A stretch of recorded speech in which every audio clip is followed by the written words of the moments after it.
नवरात्रि के दूसरे दिन मां ब्रह्मचारिणी की पूजा की जाती है। सर्वव्यापी ब्रह्मांडीय चेतना का दूसरा स्वरूप नवरात्रि के दूसरे दिन मां ब्रह्मचारिणी के रूप में भक्तों को आशीष देता है। ब्रह्म का अर्थ है वो परम चेतना जिसका ना तो कोई आदि है और ना कोई अंत, जिसके पार कुछ भी नहीं है। ब्रह्मचारिणी के रूप में भक्त ध्यान मग्न होकर परम सत्ता की दिव्य अनुभूति नवरात्रि के दूसरे दिन करते हैं। माँ के ब्रह्मचारिणी स्वरूप की आराधना करने वालों की शक्तियां असीमित अनंत हो जाती हैं। फलस्वरूप दुखों से ऊपर उठकर वो जीवन के सुखों को प्राप्त करता है। सतचित आनंदमय ब्रह्म की प्राप्ति कराना ही ब्रह्मचारिणी का स्वभाव है।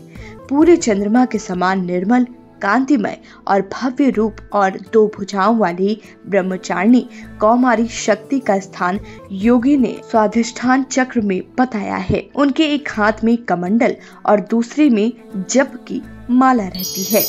भक्तों को ब्रह्मचारिणी उनके प्रत्येक काम में सफलता देती हैं।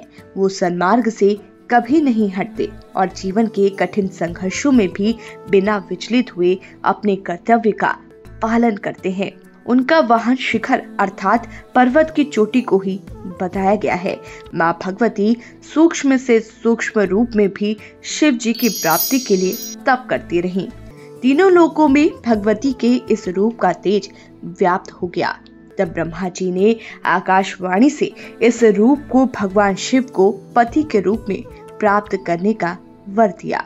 देवी के इस रूप के पूजन से जीवन के कठिन संघर्षों में भी मन विचलित नहीं होता और दीर्घायु प्राप्त होती है। माँ दुर्गा के इस रूप को गुड़हल और कमल के फूल बेहद पसंद हैं। नवरात्रि के दूसरे दिन इन्हीं पुष्पों को अर्पित करने और चीनी, मिश्री और पंचामृत का भोग अर्पित करने से भगवती अति शीघ्र प्रसन्न होकर लंबी आयु और सौभाग्य प्रदान करती हैं। आप सभी को सादर जय श्री सीताराम। यह पावन पवित्र नवरात्र का पावन पर्व चल रहा है। शारदीय नवरात्र प्रकृति का वो दिव्य स्वरूप है, वो पर्व है जो संसार के समग्र बाधाओं का शमन करने के लिए भगवती ने वर्ष में 4 बार अनेक रूप धारण करके आती हैं, जिसमें जो शारदीय नवरात्र है इसकी अनंत महिमा कही गई है। और यह महिमा वेद शास्त्र पुराण सभी में, क्योंकि आदि स्वरूप शक्ति माँ जगत जननी पार्वती रूप में 9 रूप धारण करके हमारी सभी मनोकामनाओं को पूर्ण करने के लिए भगवती संसार में अवतरित हुई है। जब भी बालक को क्षुधा लगती है तो माँ को याद करता है और वह माँ संसार का पालन करने वाली है। कहते हैं माता की किसी भी वस्तु पुत्र को प्राप्त हो जाए तो अक्षय तृप्ति उसी से हो जाती है। और उसी पावन श्रृंखला में हम सब वर्तमान की भाग दौड़ भरी जिंदगी में अनेक प्रकार की परेशानियों से ग्रसित हैं, लेकिन जब हम माँ की शरण में जाते हैं और खास करके शारदीय नवरात्र में माँ की शरण में जा करके जब भगवती की आराधना करते हैं तो वो आराधना हमारे जीवन में अनंत पुण्य प्रदान करने वाली है। भगवती 9 स्वरूप में जो है, आज द्वितीय दिवस भगवती ब्रह्मचारिणी का है। ब्रह्मचारिणी मैया जो है हम सबको क्या शिक्षा प्रदान करती है।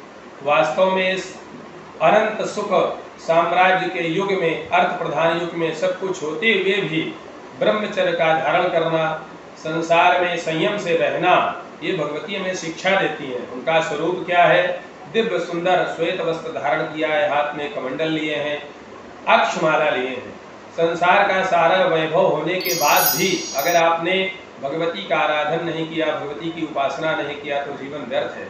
इसलिए ब्रह्मचारिणी माँ को प्रसन्न करने के लिए आज आप सब भगवती के महामंत्र का जप करें। और मंत्र भगवती का दिव्य शक्ति प्रदान करने वाला है। सामान्य रूप से मंत्र तो बहुत होते हैं, लेकिन आप सबकी सरलता और सहजता के लिए ओम भगवती ब्रह्मचारिण्यै नमः इस मंत्र का जाप करें और भगवती को सुंदर रक्त पुष्प, गुड़हल का पुष्प निवेदित करें। भोग मेवा का लगाकर भगवती की आराधना करें और माँ समस्त राष्ट्र के कल्याण के लिए हम सब कल्याण कर प्रार्थना करते हुए भगवती की आराधना करें, जिससे हमारा और आप सबका मनोरथ सिद्ध होगा। जय श्री सीताराम, जय ब्रह्मचारिणी मैया।